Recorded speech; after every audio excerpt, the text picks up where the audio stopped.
Hi, I'm Amanda, and welcome to the Hot Plate. Today we're going to be getting steamy in the kitchen making orzo salad.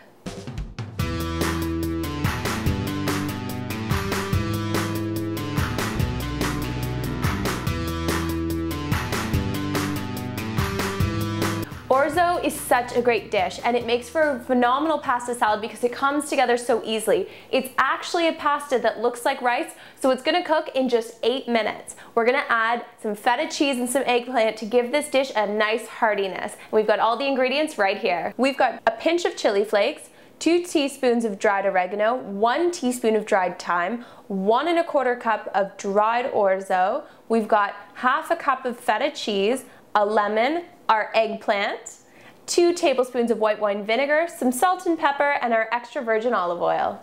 To kick things off, we're going to start by preheating our oven to 400 degrees.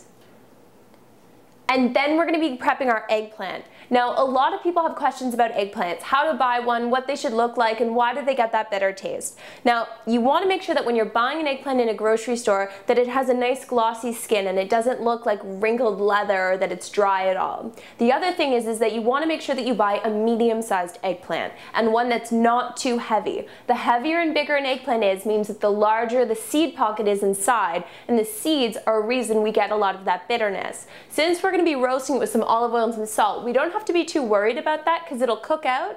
But if you are sauteing the eggplant instead of roasting it, I would recommend dredging it in some salt, letting it sit for 10 minutes, squeeze it dry, rinse it, and squeeze it again. That'll get rid of any bitterness. So we're going to get started with our eggplant. You can peel it if you'd like. We're going to leave the skin on in this instance. So we're going to start by removing the tips. Then cut it into 1/2-inch rings. We're only using half the eggplant because we want to have a total of 2 cups chopped at the end. Stack all the rings together and then cut it until it's in a 1/2-inch dice. Then we're going to be transferring the eggplant over to a baking sheet lined with tin foil to reduce the mess, and tossing it with 2 tablespoons of extra virgin olive oil and a good crack of both salt and pepper. Then transfer it into the oven, which we have preheated at 400 degrees, and we're going to be roasting that for 30 minutes. While the eggplant and the orzo finish cooking, we're actually going to start prepping our dressing. Now we're going to be making it right in the bowl where we're going to be tossing everything together just to reduce the amount of mess we have. And what we're going to do is we're going to start by adding our dried herbs. Now we have our oregano here, which we're going to add in.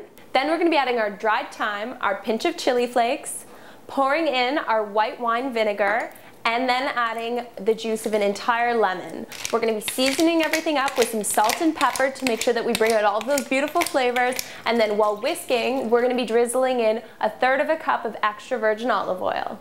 Now that we're ready to start cooking our orzo, we're going to set a large pot of water to boil on the stove. Once it's boiling, we're going to be adding 1 tablespoon of salt to the water and then dumping in our orzo. Cook till al dente, which takes between 7 to 8 minutes, so make sure to check it.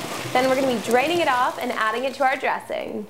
Our orzo is all drained, so we're going to be adding it to our dressing now. Then we're going to be dumping in our roasted eggplant. It's got this beautiful, rich golden color from all of that roasting.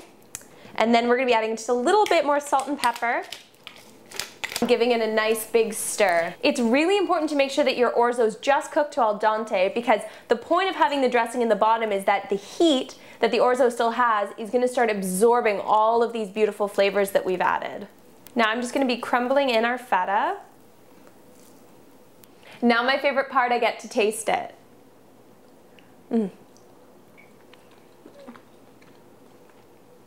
Oh, this is so good. You get the saltiness from the feta, that chewiness from the orzo, and that meatiness from the eggplant. This is an amazing side dish or main for any occasion. Thanks so much for checking out The Hot Plate, guys. Make sure to check out this and all of our other episodes at thehotplate.net, and updates on our Facebook page, facebook.com/thehotplate.